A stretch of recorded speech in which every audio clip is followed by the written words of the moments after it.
Доллар, евро, курсы, обмены. Люди, которые пытаются поиграть в инвестора, это как казино. Жизнь превращается в дерьмо. Если у тебя меньше 1 000 000 рублей, что ты вообще паришься? Ну, сделай себе сиськи, в конце концов. Там прирост, и здесь прирост. Вот она, лестница успеха. Посмотрите, что Рыбаков делает, сделайте так же.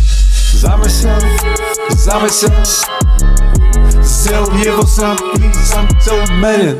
Игорь Владимирович, сейчас достаточно приличный, хороший курс рубля по отношению к доллару и к евро. Долго ли это продлится и стоит ли сейчас покупать валюту зарубежную? Вот лично я сейчас покупаю доллар и ищу инвестиционные инструменты в долларах. Доллар на сегодня одна из самых фантикообразных валют. Эмиссия идет триллионы долларов в месяц. Это означает, что все активы в мире, выраженные в долларах, будут расти. Ну, то есть активы стоят, но так как фантиков становится больше, номинал цены этого актива будет расти.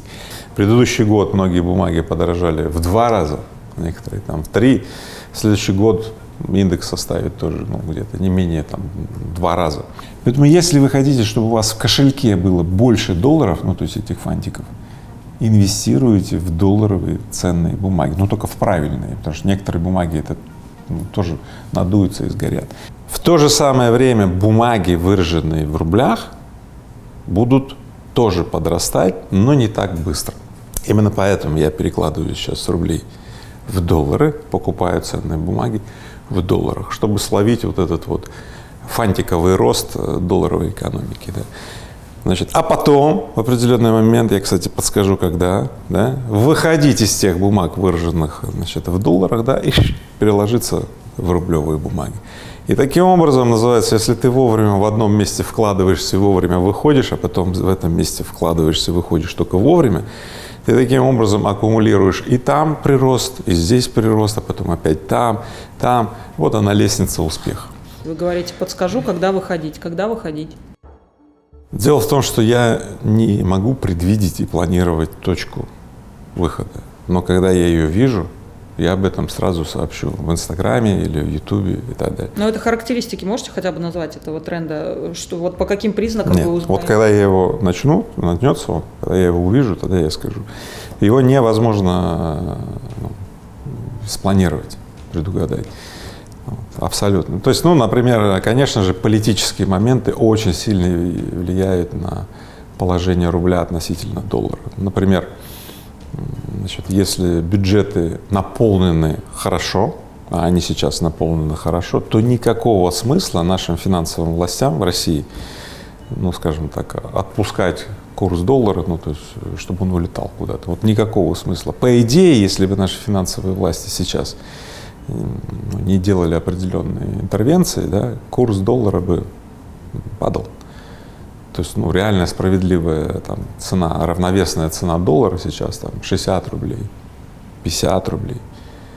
Но, понимаешь, как если финансовые власти отпустят это положение вещей, то в бюджете уменьшится количество рублей, поэтому наши финансовые власти не будут его опускать. Я не могу предвидеть действия политических властей, захотят ли они немножко ослабить рубль или наоборот захотят усилить рубль. У них достаточно приличные финансовые резервы у наших финансовых властей, они могут с курсом рубля делать, что пожелают. Я исхожу из того, что сейчас есть, это некое равновесное положение, в нем все выигрыши. Экспортеры выигрыши, они получают достаточно рублей за экспортируемый товар. Импортеров плюс-минус устраивает нынешний курс, они все-таки могут покупать импортное оборудование, какие-то продукты, товары и так далее. То есть все вроде в таком вот балансе, поэтому в ближайшее время не намечается каких-то изменений. И я знаю, что все ждут август. Традиционно в августе у нас должны произойти какие-то катаклизмы, то ли путч, то ли доллар куда-то улетает, рубль и так далее. Я не знаю, что произойдет в августе. Вот текущая раскладка такая, что штиль. Тихо все, равновесно, все спокойно, но в любой момент может произойти какая-то война, вооруженный конфликт и так далее, и инвесторы всего мира сколыхнутся, начнут резко продавать какие-то ценные бумаги, это может спровоцировать какие-то ответные действия, и курсы поменяются. Так уже было, например, в 2014 году, когда события по Крыму были. Игорь Владимирович, про ценные бумаги мы поняли, но есть масса людей, которые все-таки не готовы туда вписываться. Их интересует, куда положить деньги, чтобы они как минимум сохранились. То есть купить доллары, купить евро или оставить в рублях. Вот здесь какой совет вы можете дать? Ну, здесь достаточно просто. Если твои планы не связаны с созданием пассивного дохода, такого длинного источника пассивного дохода, то есть не связанного с твоей активной деятельностью, то тебе твои деньги, чтобы сохранить, надо просто потратить. Вообще закон денег гласит, он вообще первый, нулевой, вот самый главный закон денег, да? Слушай, хочешь сохранить свои деньги, потрать их. Твое образование, твоя квалификация, которая дает тебе больше денег, да? Твой статус, твои позиции, твоя известность. Ну, сделай себе сиськи, в конце концов. Или жопу. Это сейчас советы эскортницам или кому? Ну да, то есть, чтобы чек увеличить. Вкладывай деньги в себя так, чтобы у тебя было больше денег. Потрать их, инвестируй их в себя. И второй вариант – это создание пассивного дохода. Здесь важна длина. То есть любые вложения денег в создание пассивного дохода – это срок вложений от 3 лет, подчеркиваю, от 3 лет, желательно 10-15 лет. Это, ну, грубо говоря, ты создаешь некий пенсионный доход, то есть то, где ты вот вкладываешь деньги, вкладываешь, а оттуда тебе начинает маленький ручеек денег идти. Эти деньги, которые ты вкладываешь в создание пассивного дохода, нельзя трогать. Нельзя, положил, вынул, положил, вынул. Это примерно следующее. Ты, ну вот смотри, это в чем в основном люди попадают? Смотри, они положили семечко в горшочек, раз росточек появился, там корешочек, да? И вот люди потом говорят, а дай-ка я посмотрю, как он растет. Раз его из земли так вытаскивают вместе с корешком, ну вроде растет, раз обратно туда. Будет этот росточек расти? Нет. Вот в чем все, так сказать, получают гигантский фейл при начале создания пассивного источника дохода. Они постоянно пытаются делать какие-то операции, продавать, покупать, а при этом они попадают на рекламу, на разные заманухи и так далее. Поэтому они продают не вовремя, покупают не то, что надо, и тоже не вовремя. Люди, которые пытаются поиграть в инвестора, это как казино. Они теряют деньги. На фоне разговоров о том, что доллар нужно запретить его хождение, там, в том числе популистских разговоров, тем не менее достаточно серьезные люди говорят об этом, там Антон Силуанов говорит, Кудрин. Что вы думаете, возможно ли вот это обнуление и возможно ли, что доллар вообще перестанет в России ходить?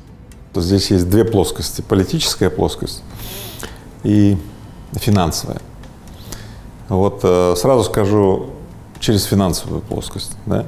Финансовая антропология мира сейчас устроена в привязке к долларовым фантикам. Точка. Поэтому если ты пытаешься реально физически отвязаться от доллара, ты уходишь в изоляцию. Это можно сделать, если твоя экономика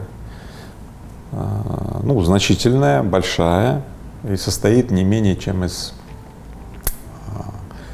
300 миллионов людей. Ученые рассчитали. 300-360 миллионов людей. Да? Ты можешь создать такой анклав, который будет жить достаточно изолированно и неплохо жить, потому что, как такое большое феодальное хозяйство на принципах капитализма, можно сделать. В России, как известно, сильно меньше, чем 300 миллионов людей. Поэтому Россия технически не может быть островом, изолированным от финансового океана. А финансовый океан состоит из долларовых расчетов. Поэтому это финансовый аспект. Ни о какой изоляции от финансового мира, выраженного в долларах, речи быть не может технически. Это что касается финансов. Теперь рассмотрим политическую плоскость. Это плоскость политических заявлений и так называемых информационных интервенций, которая сильно влияет на поведение рынков, на решение спекулянтов покупать, не покупать. Это такая политическая плоскость. Влияя на финансовые рынки, естественно, поле политических разборок — это отдельное поле обмена заявлениями, давление на какие-то страны или обмен, вот этими ударами. Поэтому в преддверии этой встречи Путин, Байден, конечно же, американские СМИ, американские финансовые власти и политики обменивались вот целой тирадой таких вот очень ярких заявлений. В ответочку им прозвучали соответствующие заявления со стороны российских финансовых властей. Ну и на Питерском форуме было заявлено про обнуление, значит, Фонда национального благосостояния. Де-факто уже давно идут попытки России, ну вот как политических властей и финансовых, максимально дистанцироваться от финансовой экономики. Надо сказать, там, где это можно было сделать, это уже реализовано. А дальше это все пласт таких политических заявлений, популистских. Вы всех нас учили создавать резерв.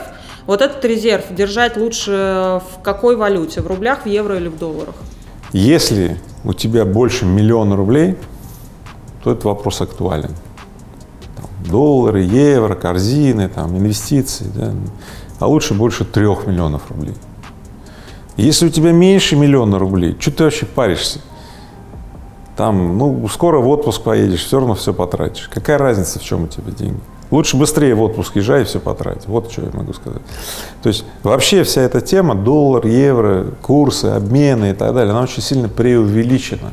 Это очень спекулятивная тема, она очень сильно выморачивает голову человека, чтобы не потерять, чтобы, я так скажу, знаешь, какая природа денег?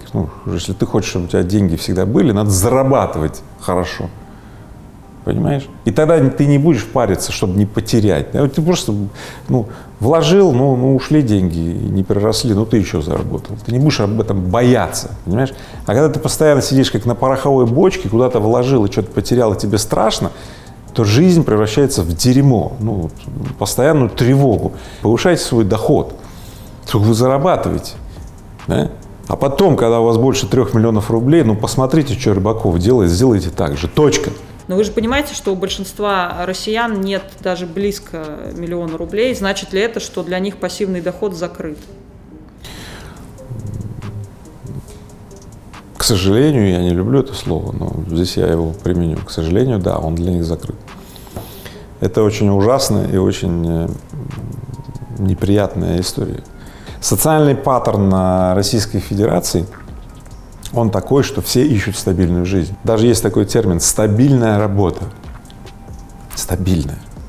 Что и это как бы в позитив. И это как бы в позитив. Так вот я скажу, стабильная работа – это в негатив. Потому что стабильная работа означает, что твой доход стабильно не растет. Более того, наши политики, и Путин тот же говорит, главная социальная стабильность. Вот они, главные консерваторы и консерватологи, да, нашего состояния. Что значит стабильно? Это значит, вот как есть, вот мы это будем сохранять. Да? А вот как могло бы быть, мы даже туда не пойдем. Так вот, я всех призываю от того, что есть, опираясь на это, пойти дальше. Если у тебя есть сегодня определенные доходы, пойти и вырасти в следующие 3 года свои доходы в 2 раза. Если ты прирастал в 10% каждый год, окей, прирастай дальше по 10% тогда. Это отправиться в нестабильность, подчеркиваю, в изменчивость. В конце концов, шаг вперед делается только в том случае, если ты теряешь равновесие и переносишь вес тела на ту ногу, которую выставил вперед. Только выстави ногу, а не так, что потерял равновесие и туда упал. Ввергайте себя в нестабильность, то есть меняйте работу, меняйте город проживания, меняйте людей, с которыми вы сейчас находитесь, потому что люди и ваше окружение принципиально другие паттерны действий, другие привычки, другие практики и так далее. Все меняйте. Не привыкайте к стабильности как хорошо, это очень плохо, когда стабильно, да? Отправляйтесь в путешествие и наполняйте себя новым, чтобы вам нравилось, что с вами происходит. Ребята, значит так, пишите мне в комментариях, какие темы по финансовой грамотности вам интересны конкретно. Я готовлю сейчас вебинар по финансовой грамотности, по как раз-таки вопросам, как создать пассивный источник дохода, как не попасться в руки мошенников всяких, да, как создать финансовые привычки, подчеркиваю, свои финансовые привычки, чтобы деньги были, и денег было больше, чем даже тебе надо, чтобы ты мог и кайфануть там, и что-то там побаловаться, так сказать, с деньгами. Поэтому пишите мне в комментарии, я с учетом ваших комментариев тоже добавлю, так сказать, кое-какие блоки в свой вебинар. И скоро сообщу о своем бесплатном вебинаре, где каждый из вас может побывать и прокачать свою начальную финансовую грамотность, ну и существенно поправить свои финансовые привычки, естественно. Жду. Мой замысел, это есть замысел. Я имею замысел, это мой замысел. Это мой замысел, мерен мой замысел. Мой хайвей, это замысел.